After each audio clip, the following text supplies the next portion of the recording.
Today I'd like to announce to the world a new coalition, one that frankly needs to happen. This coalition is called Republicans for Gary Johnson, and here's why it needs to happen. I've been a registered Republican since before I turned 18. As a teenager, I'd gone through my leftist Che Guevara t-shirt wearing phase, primarily because of my moral and logical opposition to the Iraq War. By the time I was old enough to vote, I was heavily into politics and was personally invited by my local congressman to volunteer for his campaign. I did so, and I was influenced by great folks who were older and much wiser than I was. I wholeheartedly embraced the values of conservatism, or what I thought was true conservatism at the time, and was actually proud to call myself a Republican. After all, the grand old party was the party that preserved the Union, freed the slaves, oversaw the giant economic boom of the late 1800s laissez-faire era, stared down the Soviet Union, and spearheaded the great civil rights movement. I was an outspoken supporter of John McCain in 2008, though I had a healthy professional respect for then-Senator Obama. I believed McCain would be the better choice, and he would be able to establish peace with honor in Iraq and Afghanistan the way Nixon did with Vietnam.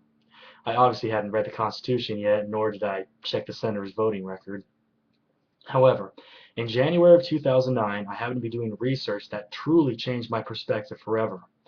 I began to read Barry Goldwater and Ron Paul, as well as heavily delving into the writings of George Washington and Thomas Jefferson, and really reading some founding era classics like Common Sense, The American Crisis, and the Federalist Papers. I began to see that I'd not only supported the wrong candidate in 2008, I should have voted for Ron Paul, but that our government was committing many of the same grievous acts as the British Crown during the 1700s. Worse yet, the Republican Party was taxing, regulating minutiae of daily life, and waging war just as much as the Democrat Party. Don't forget who got us into World War I, Korea, and Vietnam. I knew then that I'd been fooled, and so had most of America, ever clinging to the idolatry of one or the other party in this rigged two-party system. Over the last 3 years, I'd researched, read, and written heavily.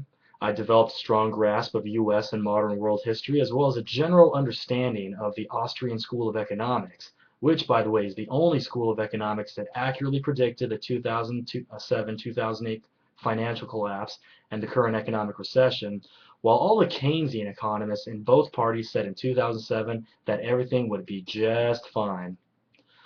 Well, that obviously wasn't true. So now we know in hindsight was right. In this election cycle, I was appalled at the stuffed shirts and the useless has-beens with non-solutions that were considered Republican presidential material.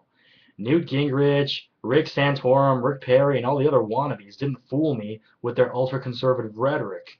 Their big spending, big government, anti-constitution records lay open before me. It's one thing to say, I voted wrong and I'm sorry, which I can accept, but completely different thing to keep lying and insulting my intelligence. Didn't my party have any better candidates? Well, yes, it did. There were the Republicans, Ron Paul, who fought tooth and nail to the very end, and Gary Johnson, who was quickly and shamefully swept aside by the party establishment. I campaigned heavily for Ron Paul, even joining the campaign in Iowa, getting out the vote for the Iowa caucuses. After that, any group of activists could see me traveling up and down my home state of California for the statesman who was most like our founding fathers and who actually had real solutions to balance our budget, pay down the debt, fix the economy, and end the unconstitutional wars. Unfortunately, my party's establishment did everything in its power to sideline Ron Paul. It was appalling. They printed and broadcast lies about him. They minimized his speaking time at debates. They excluded him from candidate forums. Then they changed the rules multiple times before and during the 2012 Republican National Convention just to keep him from remotely becoming the nominee. What my party did to the only man who actually had a chance of beating Obama was nothing less than appallingly mean, vulgar, and shameful to its core. Were it not for great Republican forefathers like Barry Goldwater and Dwight Eisenhower and Robert Taft, I would have been ashamed to call myself a Republican. I will not vote for Mitt Romney. He designed the blueprint for Obamacare. He left Massachusetts a shambles after his tenure as governor. He has no plan for either victory or homecoming in the current wars. He believes the TARP bailouts were the right thing to do. And he agrees with the Keynesian School of Economics just like Barack Obama, George W. Bush, and Bill Clinton. Other than a handful of superficial details, really, Romney and Obama are practically the same candidate.